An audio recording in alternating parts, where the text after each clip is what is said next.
You never forget the sound of your own car when it's not you behind the wheel. That night, a little after 1 in the morning, my phone buzzed with a single alert. Security warning.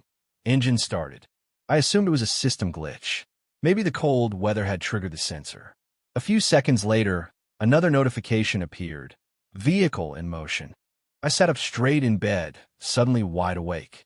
My heartbeat quickened as I rushed to the window. The driveway was empty.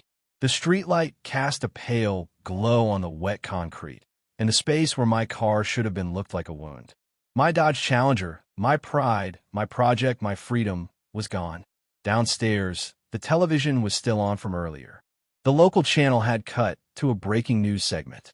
A reporter's voice said, "Police are in pursuit of a stolen Dodge Challenger through Maple Creek subdivision." I froze. Maple Creek. That was my neighborhood, my street. For a moment, I couldn't move. It felt unreal, like watching someone else's nightmare. Then the shock turned into panic. I grabbed my phone, dialed 911, and stumbled out the front door. The night smelled like rain and asphalt. Somewhere in the distance, I could hear the familiar roar of the Challenger's V8 engine echoing through the hills. That deep, thunderous growl I knew better than my own heartbeat. When the police operator answered, I could barely get the words out. "My car's been stolen," I said. "It's on the news right now. That's my car." While I was still on the call, a patrol cruiser sped past my house, lights flashing red and blue, painting my garage door with color. My wife ran down the stairs, confused and half awake. "What's going on?" she asked. "It's gone," I said quietly. "The beast's gone." They called her the Beast for a reason. I'd worked years for that car. Every bolt, every scratch, every upgrade, all of it was a piece of me.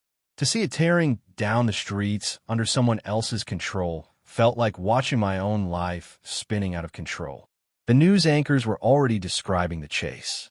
The driver was hitting speeds over 100 miles an hour, running red lights, and narrowly missing parked cars. Police from 3 towns were involved, and the chopper was following from above. The reporter's voice said the suspect was a young male. That word stuck in my head, young. Whoever was driving didn't sound like a criminal. He sounded like someone reckless, maybe even local. I stared at the television, trying to breathe. My mind replayed every small moment of the past few weeks. The arguments, the tension, the neighbors' constant complaints. None of it had made sense then, but that night it started to. This wasn't just some random theft. It was something personal, something that had been building for a long time. People always think the story begins with the moment everything goes wrong. It doesn't. It starts long before that, with tiny details you ignore. A neighbor's glare, a petty rule in a homeowners association manual, a voice that keeps telling you what you can and can't do with your own property. Before the crash, before the chase, before the flashing lights and shattered metal, there was calm suburbia, white fences, manicured lawns, matching mailboxes. That's where it started, in the kind of place where silence pretends to be peace. And at the center of that peace lived the woman who hated everything about me and my car. Her name was Karen. She was the president of our HOA, and she had made it her mission to remind me every week that the beast didn't belong in her perfect neighborhood. That night, watching my car disappear on live television, I realized this wasn't just about a stolen vehicle. It was about pride, control, and a war that had quietly begun months earlier. The person behind that didn't just steal a car. He stole every ounce of trust one had left in that community. And the worst part? I already knew who he was.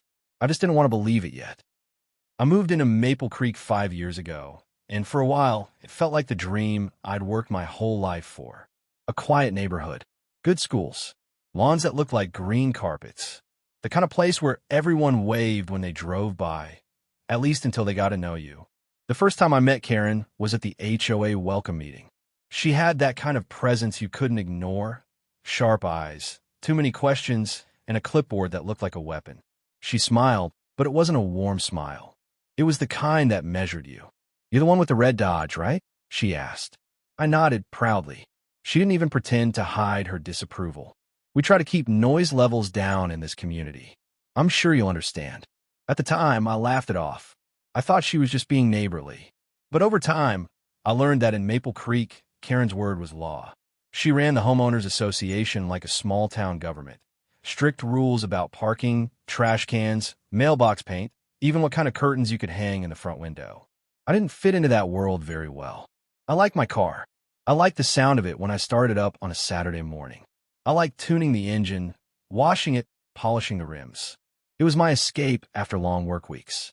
But to Karen, it was a symbol of everything she hated: loud, bold, and mine. Every few weeks, I get another warning letter from the HOA. Driveway maintenance violation, noise complaint, unauthorized vehicle modification. Sometimes, she'd take pictures and send them to the board. One day, I came home to find her standing near my mailbox, holding her phone like a cop writing a ticket. I walked up to her and said, "Is there a problem?" She looked at me, then at the car. "You can't park that in your driveway overnight," she said. "It's against community guidelines." I tried to stay calm. "Karen, it's my car. My driveway. I'm not blocking anyone." She folded her arms. "Rules are rules." I smiled and walked away, but inside, something shifted. You can only be polite so many times before you start to resent being treated like child. After that, she started escalating. Every time I revved the engine, I'd catch her curtain move. Every time I washed the car, she'd find an excuse to come outside. Sometimes she'd just stand at the end of her driveway, arms crossed, pretending to water her plants. Then there was her son, Kyle. 17, maybe 18. Quiet kid, always had his hoodie up, never said much. You could tell he wasn't happy at home. I'd see him skateboarding by my driveway, earbuds in, glancing at the car every time he passed. There was something curious in his eyes, not envy exactly, more like fascination. One Saturday, I was washing the Challenger when he stopped by.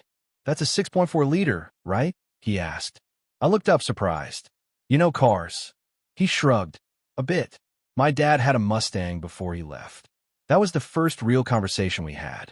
For the first time, I saw him smile. Karen came out seconds later. "Kyle, inside," she shouted from her porch. The way she looked at me, it wasn't just dislike anymore. It was something deeper, like she decided I was a bad influence on her son. From that day on, Kyle stopped talking to me, but I'd still catch him sneaking glances whenever I opened the garage. Weeks passed, and the tension just kept growing. Every time I started the car, she'd file another complaint. Every time I parked in my driveway, I'd get an email from the HOA board about community harmony.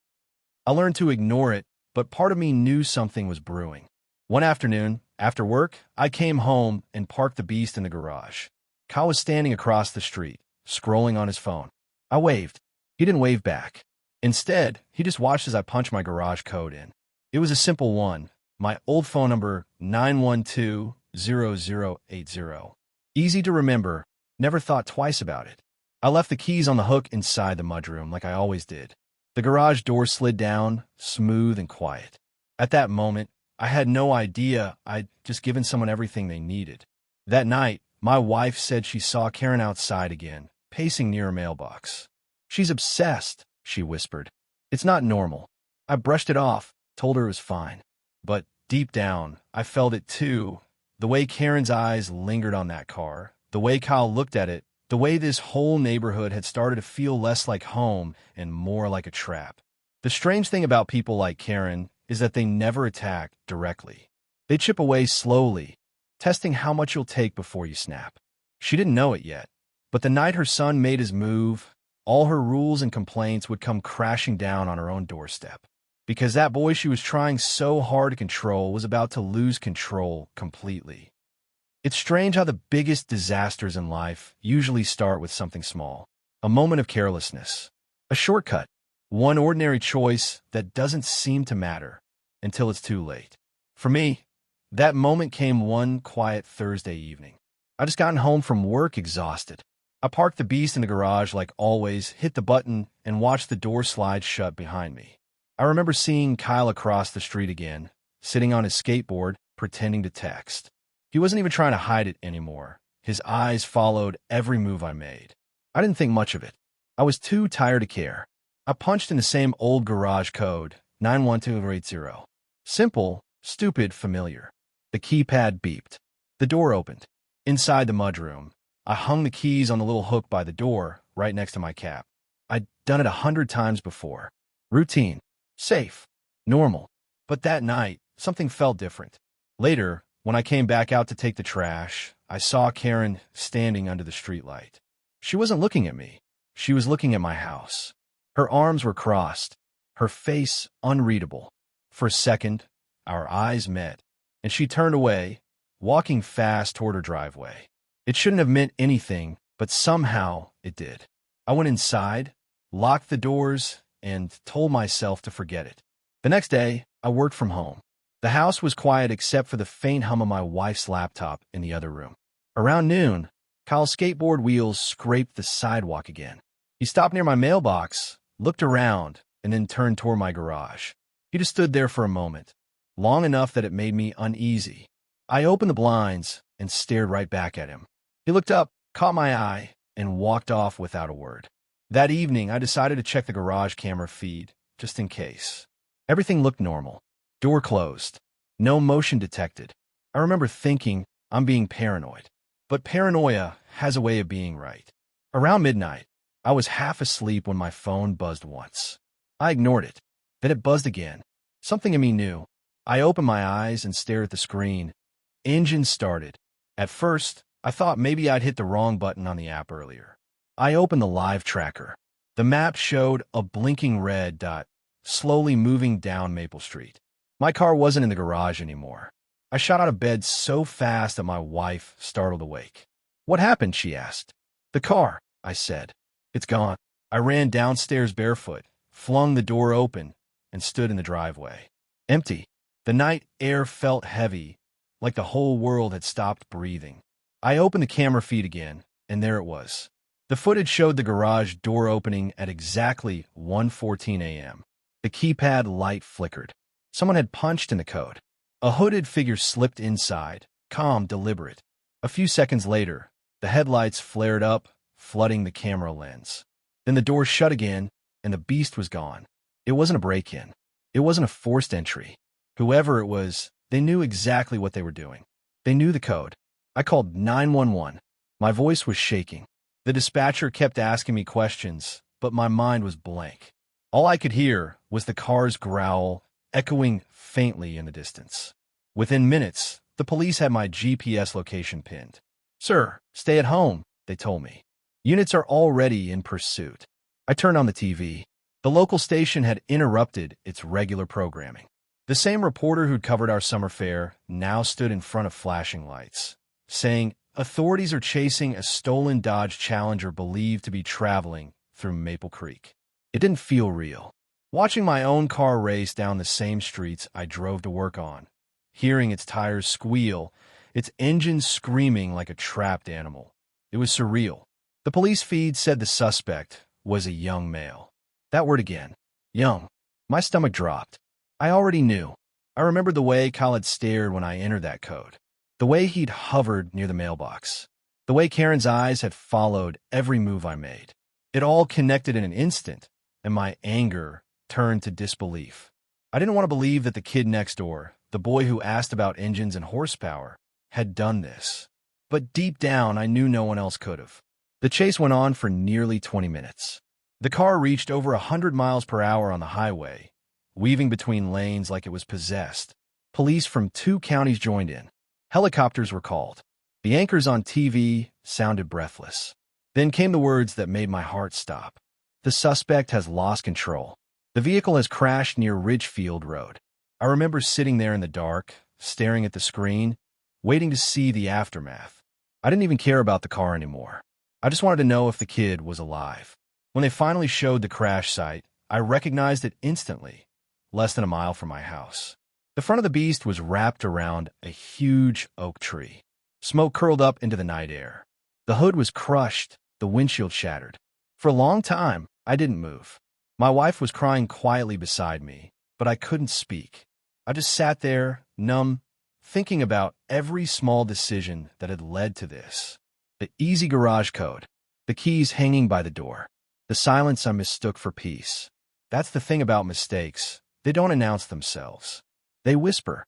They sit quietly in the background, waiting for the perfect moment to destroy you. And that night, mine did. When I reached the crash site, The whole street looked like something out of a movie. Blue and red lights painted the trees. Smoke hung in the air like fog. Police cars lined both sides of the road, their doors open, radios crackling. My car, or what was left of it, sat in the middle of it all, mangled against the trunk of a massive oak.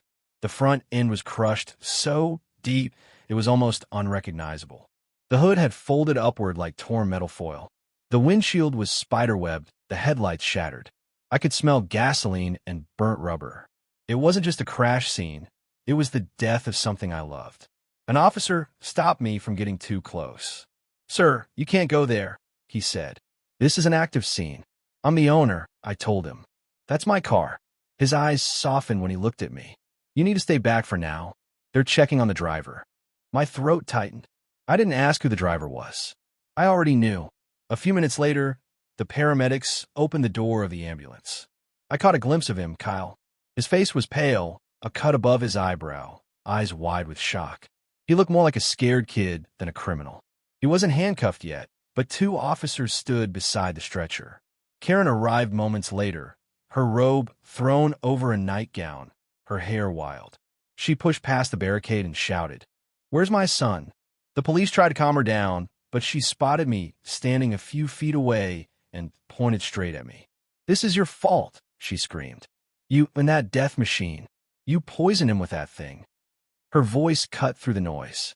People turned to look. I didn't say a word. There was nothing to say. She kept yelling until an officer gently pulled her back. I stood there, watching as they loaded Kyle into the ambulance. He looked up just once, and for a second, our eyes met. He didn't say anything, but there was something in his expression, guilt, fear, and maybe a small flicker of understanding that what he'd done couldn't be undone. When the ambulance drove off, I walked closer to the wreck. The officer guarding the perimeter nodded. "You can take a quick look, sir. Just don't touch anything." I stepped toward the car. My reflection in the broken glass looked like a stranger's face. The steering wheel was bent, airbags deflated, the dashboard torn apart. My hands trembled as I reached for the hood. It was still warm. That car had been with me through years of hard work, late nights, and road trips. It had been more than transportation. It was pride. It was patience. It was my story. And now it sat there like a crime scene. Another officer came over. "We're impounding it for evidence," he said. "You'll be able to get it back once we process everything." I nodded, still staring at the wreck. "It's fine," I said quietly. "It's not coming back." By the time I got home, the neighborhood was awake. Curtains were pulled back. Porch lights were on. Everyone wanted to know what had happened. But all I could do was sit in the kitchen, staring at my hands. My wife poured me a glass of water, but I couldn't drink. When the adrenaline faded, anger took its place. Not just at Kyle, but at his mother. At the way she'd treated me like a problem from day one. At the way she tried to control everything, even her son, until it all exploded. The next morning, I got a call from a detective named Sergeant Shin. He asked if I could come down to the station to give a statement. When I got there, he already knew most of what had happened. "We reviewed your security footage," he said. "The suspect used your garage keypad. Do you know anyone who might have had access to your code?" I hesitated for a second. Then I said his name. "Kyle, my neighbor's son." Shin nodded. "That matches what we found. He admitted he'd been inside your garage before. Said he just wanted to take it for a spin." I laughed bitterly. "A spin? He could have killed someone." The detective leaned forward. "You want to press full charges?" I looked him straight in the eye. "Every single one." That evening, Karen came to my door. I saw her silhouette through the glass. Arms folded, eyes red. For a moment, I thought she'd come to apologize. Instead, she said, "You don't have to ruin his life. He made a mistake." I took a long breath. "Karen, your son could have died. He could have killed someone else. He didn't just make a mistake. He committed a crime." She glared at me. "You think you're perfect?" "No," I said, "but I don't steal from people who live next door." She turned without another word. The sound of her footsteps faded into the night. Later that week, Sergeant Shun called again. "We got solid evidence," he said. "The doorbell camera shows him entering your garage. Plus, he posted a photo on social media an hour before the theft, standing right in your kitchen. We found it on his phone. That detail hit me like a punch. He'd been inside my house. He'd walked past my walls, my pictures, my family space, and I hadn't even known. When the case went to court, Kyle looked small and lost in that oversized orange jumpsuit. He pleaded guilty. The judge sentenced him to a fine and 200 hours of community service, cleaning the same park near the crash site. Karen didn't look at me once. I thought I'd feel relief, but I didn't. There's no satisfaction in watching someone else's world collapse, even if they brought it on themselves. When everything was over, I went to see the car one last time before insurance took it away. The yard was quiet. The beast sat there, stripped of parts, dented, but still somehow proud. I ran my hand along the scratched paint and whispered, "You didn't deserve this." I walked away without looking back. Hey, for weeks after the crash, things in Maple Creek went silent. No engine sounds, no greetings, no neighborless small talk.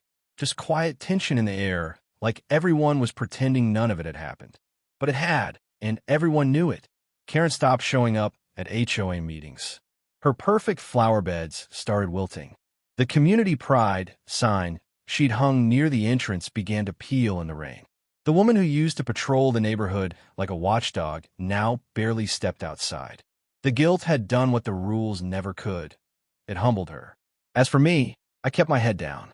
I was tired of the whispers, the sideways looks, the sympathy that never sounded real. Every time I walked past that oak tree on Ridgefield Road, I'd slow down. The bark still carried the marks from the crash, deep scars where metal had met wood. It reminded me how close everything had come to being worse. One wrong angle, one more second, and Kyle might have never come home. A month later, I saw him again. He was wearing a neon vest, picking up litter at the park. The same park near where the beast had died. I watched from a distance. He didn't see me, but I could tell he'd changed. There was no arrogance, no defiance, just quiet regret. He bent down, picked up a crushed soda can, and dropped it in the bag. His movements were slow, careful, almost thoughtful. For the first time, I didn't feel anger. I just felt sorry, not for what he'd done, but for how he'd grown up in the shadow of someone who taught him control instead of understanding. Later that week, I received a letter in the mail. It was from Kyle. The handwriting was messy but honest. "I don't expect you to forgive me. I don't even forgive myself. I just wanted to say I'm sorry. I thought I was proving something that night. I was wrong. I know what that car meant to you. I wish I could take it back." I read it twice.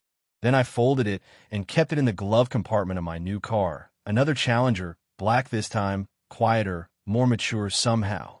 A part of me had wanted to buy something completely different to move on. But in the end, I couldn't. The beast had been more than a car. It had been a lesson. When I picked up the new keys from the dealership, the salesman smiled and said, "You sure you want another one?" I smiled back. "Yeah," I said. But this time, the garage code's going to be harder. Driving home that day felt different. The road looked familiar but calmer. I didn't push the pedal hard. I didn't need to. The power was still there, but I'd learned what control really meant. In the evenings, I'd sit on my porch with a cup of coffee and look across the street. Karen still lived there, though we never spoke again. Sometimes, I'd see her watering plants, slower now, her shoulders lower. Maybe she'd learned something too.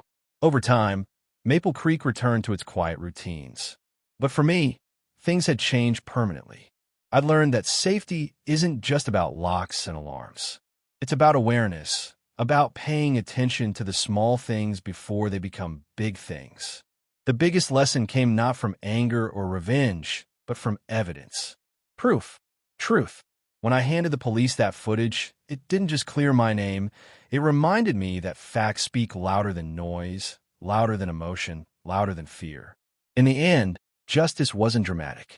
It didn't come with a chase or flashing lights. It came quietly, in the form of understanding that everyone in that story, including me, had been living behind locked doors. Now, whenever I hear the engine start, I feel that familiar rush, but I also remember the night the beast roared for the last time. I remember what it took from me and what it gave back, perspective. If you've ever lived under an HOA, you know how control can twist into obsession.